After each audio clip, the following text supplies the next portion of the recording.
Making friends in 2026, it's pretty damn hard.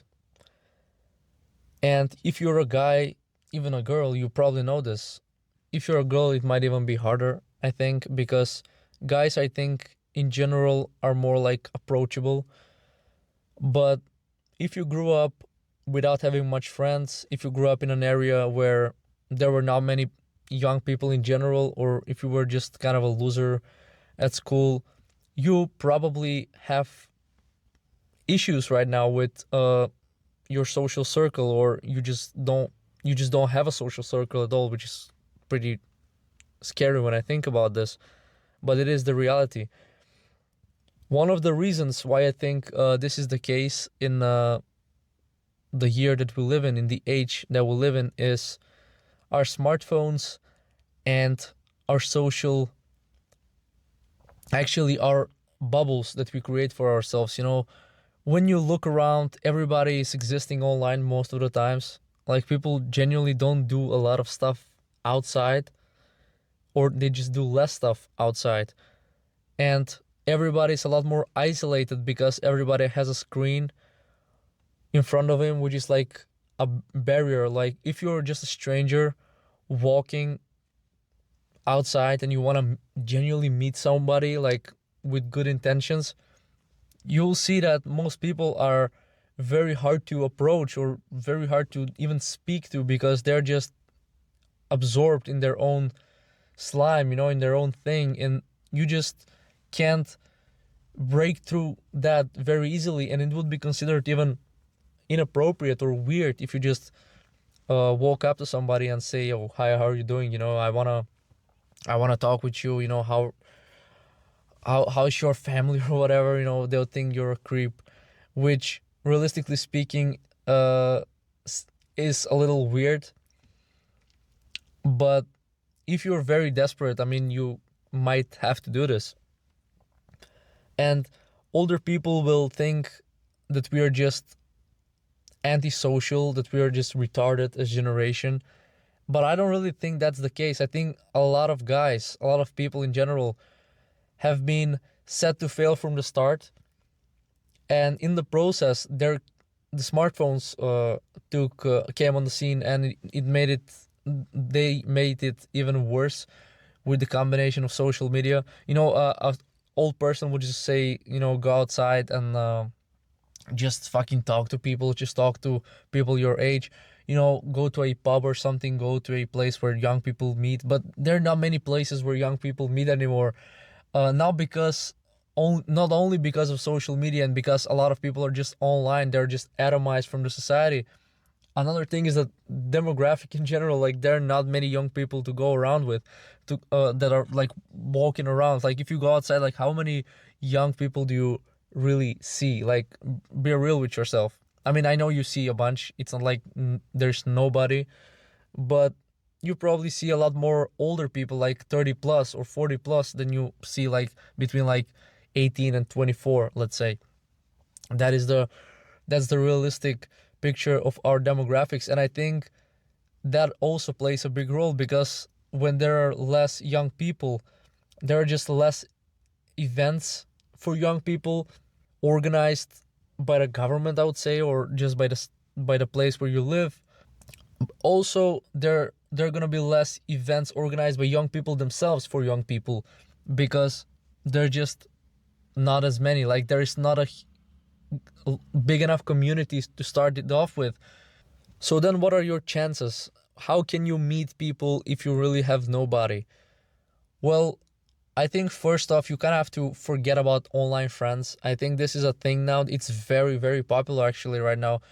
There are people who know their friends online from like Discord or some video game or whatever, and they don't really ever see them in real life. Maybe they live like in like Europe and they live in the US. It's crazy. And I think this is like a very artificial friendship. It's very hard for such friendship to thrive. I don't think it's impossible, but it's very hard. It is more natural for you to meet people that live close to you, like in your area. But first of all, you kind of have to forget these online friendships.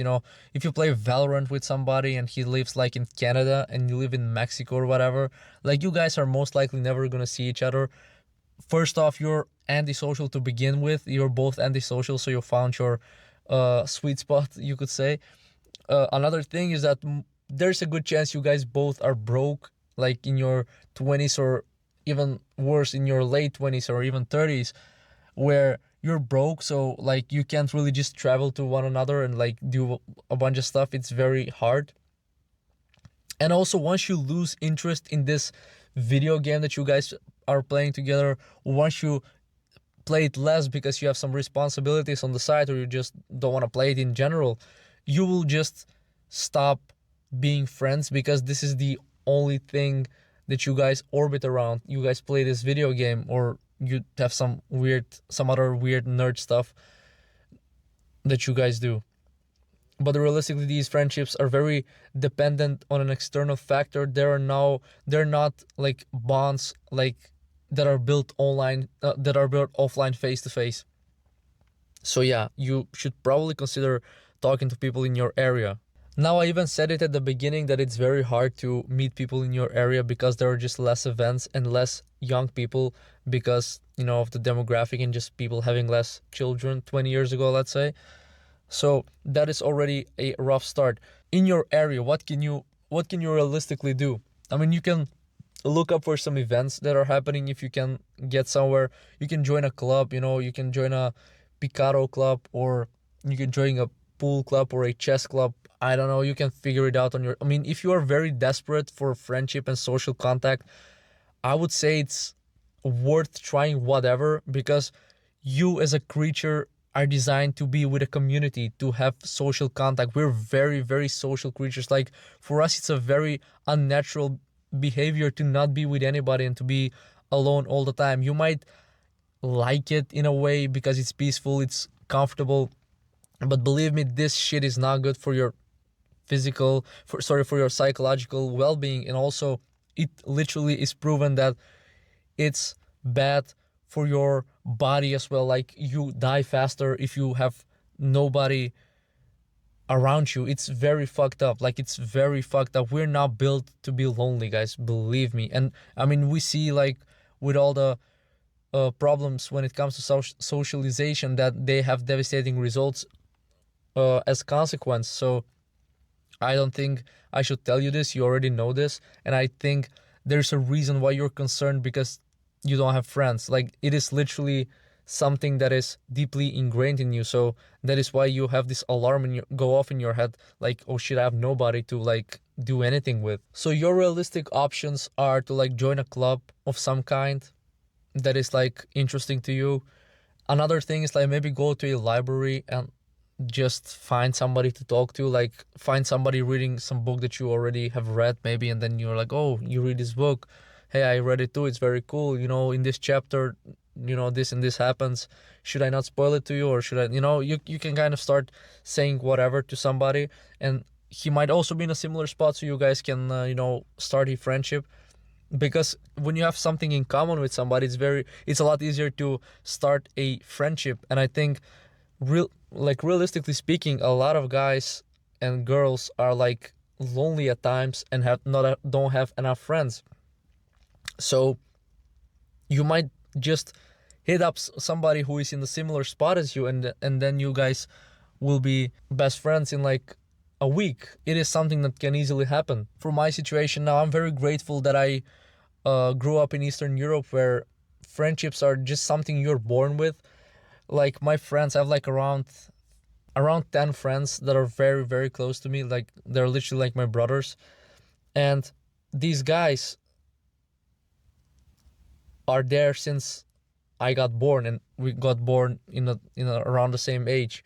Our grandfathers were friends, our fathers were friends, and now we're friends. So I got lucky to have this situation where I'm pretty much set probably for life to always have somebody to call and to hang out with. Now I live in the West, so it's a little harder for me. I have some friends here, but I see why people struggle in the West, because here it's very hard to bond with people, because everybody's kind of so isolated and the lifestyles are very, very individualistic, which really doesn't suit me as a person. It is very much harder in the West to make friends than it is in the eastern parts of the world, like Eastern Europe, which is like where I grew up, but also like probably even in Africa and parts of Asia. It's it's a lot easier to just meet people and like hang out with a bunch of people. But if you were not lucky and you were born in the West, you kind of have to figure it out. Like, you really have to figure it out. And the earlier you start, the better. If you're still at school, you have the golden opportunity right in front of you. Like, you have to make friends at school because it's gonna be the easiest. It's gonna be the easiest way. I know that if you're like the loser guy and if nobody really respects you at school and if they're all assholes, I know it's hard and you don't really wanna be with friends with anybody there. That sucks. So again, you come back to the same conclusion that you have to kind of go out and just do random stuff and hope that you meet somebody that you like and become friends with. And online friends, as I said, just no, just it doesn't work. But yeah, in general, man, 2026, it's very hard to make friends. In the last like 50 years or even 100 years, right now is probably the hardest time to meet people and make friends, even though we're the most connected we've ever been. Like, people are connected online so well with everything, yet in real life they have nobody. Like, they have no girlfriends, they have no friends. It's very weird. We're very atomized, we're very isolated, we're all in our own bubbles. We're very polarized as a society, even, and even as individuals. You have like all these crazy ideologies living in their own bubbles. And I think there are many reasons why it happened. I think one of the biggest reason is social media and the internet. I think migration is also another big reason. I think just mixing a lot of culture and putting them all in the same box, it's not gonna be healthy for the community in general. But this is now a totally different idea that I don't want to talk about right now, because I mean, it involves politics and it involves a lot of stuff. I don't want to really talk about it directly. But you probably know that like it's hard to talk with somebody because you don't even know what's his background. He might get offended by you talking about a specific subject with him because you just don't know what he's into and what he values and what his morals are and whatnot. It's very hard. If you live in a place that is like mostly like natives or whatever, then it's easier because you kind of know how to kick off a conversation easily and talk about some random stuff that you guys probably will have in common. Yeah, man, 2026, it's very hard to make friends. I think I won't say it's hopeless. I was about to say it's hopeless. I don't think it's hopeless, but I think it's hard because kind of things are kind of working against you, and people are just way too in their comfort zone. Even if you go to a gym, even if you go to somewhere where you expect people to be like social and to be very open, you expect to find a community there. But when you go out like to these places, you like see everybody just doing their sets if you're in the gym, and then everybody just does a set, goes on his phone, and just isolates himself fully from everybody around him. And if this is even me, I'm not gonna lie, this is even me. Like, I do my set, like, and I just go back on my phone for like 2 minutes, and then I do my set again. Like, I don't even want to say that this is something that I'm exceptional at. I'm not. Like, I'm also part of the problem, you could say. But the only thing is, I luckily have built a social circle for myself, and I'm very fine with it. And I think in upcoming years, I'm just gonna make it bigger and bigger because I already know some people that know some people, and then you can meet those people as well that they know because you know them already. It's kind of how it works. It's how networking works. I won't have much problems when it comes to this, but in the same time, I'm like, if you're a new guy around the block or have been more isolated than usual, or if you had like helicopter parents, you're now in a spot that is very fucked up. Like, you really have nobody, and by having nobody or just not many people around you, you really are, the world is smaller for you. Things are harder to reach, things are harder to get.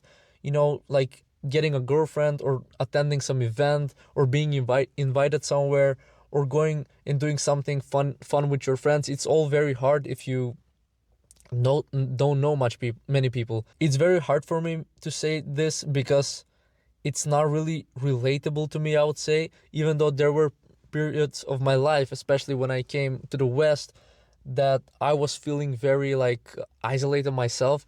But I always knew that I have these people back there that I can always call and go back to, and they would always accept me because like we're like a brothers, we're like a community together. So I was never too worried about it because I always knew that there is a back door. But when you're in a box and there are no doors and you have to build one yourself, I think it's pretty fucked up. And I think also now when we talk about this, I might even connect, which is totally off topic, but this is why people kind of get into weird shit because they're fully isolated. There are no consequences for their for their weirdness, let's say. So you start having this anima girlfriends, these chat GPT best friends and therapists. You start having these things because people don't have anybody to talk to, and they cope with these things. They try to build social connections with robots and online pictures. They want to replace socialization with these things. They want to mimic social communication and just social interaction in general, which is very sad. It's very, very depressing. It's very dystopian, but this is the reality. Now people are getting married to freaking AI characters. Like, are we for real, bro? Like 80 years ago, your grandfather fought a war, and now you're getting married to a AI image of like Mia Khalifa. I think these things just lead to more extremism and more mental disorders because this is what happens when people don't have nobody to correct them or nobody to guide them or nobody to grow up with. You get this, you become the you just become this weirdo that you kind of live by your own rules. There is nobody to check you, to say, yo bro, you're weird, what the fuck are you doing? And then man, that is the reality right now. It is very hard for me. All these things are very foreign, especially all these like new crazy weirdness that is happening around the world, especially in the West where people don't have a lot of social interaction. On this one, I'm actually pretty like worried. Like I'm actually worried about this. Like, I think like the economy and whatever, I think things eventually will get better, but socialization in general is very hard. Like building a community takes time, becoming friends takes time. These things take time. So I hope you guys have figured out by now. I hope you guys have friends. I hope you made some friends in college or in middle school, in like high school, elementary school, whatever. You can even say that after school, things are only getting worse in a way, because then you're thrown into the labor market and then you find a job at some random company, and then all people at the company are very atomized themselves. They're very individualistic, and they most likely are all from different cultures. So it's very hard for you to click with them, but you're forced to be with them. But even though you're forced to be with them and you spend time with them, you cannot really become friends because you don't have anything in common, or you have very little in common. So this is another problem. So once you're thrown in the labor market, once you start working a real full-time job, you even have less time to find friends. And when you come back from your work, you most likely are just gonna seek some comfort. You're just gonna chill. You're gonna watch some Netflix or whatever you're doing. Like, you're not gonna be like, oh, now it is like 8 p.m. It is dark outside. Let's go outside and like talk to some people in the park. Like, no, bro, the police is gonna come after you. Like, it's not really a smart thing to do. You know what I mean? It's desperate. It's just desperation. It's just lack of social interaction. Even though you're surrounded with people at your job, you still just don't feel nothing. It's very fucked up, man. But yeah, finding friends at your job is like a level impossible task, because just realistically nobody's there to really build friendships. They're all there just miserable, just going through the day and waiting for their paycheck. Nobody's really there to spend his energy with some other dude and talking with him about his like life struggles. Like, realistically, it's very hard to build a friendship off of your workplace. I think if you work long enough with somebody, you will eventually become friends with them. Yes, sure. But how long are you planning to stay at the company? If you're planning to stay long term there, you might be fine. You eventually will befriend a lot of people there. But how many of them will be there after like a year? That's also another good question. And would you be there in 1 year? That's also even a better question. So, that's why like I wouldn't specifically rely to find friends at your job, because things are not easy when it comes to your job. When it comes to finding friends at your job, there are many disadvantages working against you actively all the time when you're there. Like, first of all, you kind of have to work and not like socialize. You're not there to socialize, bro. You're there to literally work. So yeah, man, good luck to you finding friends. I think it's important. I think without having people around you, you'll be nobody for the rest of your life. You'll be just a loser. So you better find some friends, man, and figure it out. Like, find a way, bro. Find a freaking way. Peace out.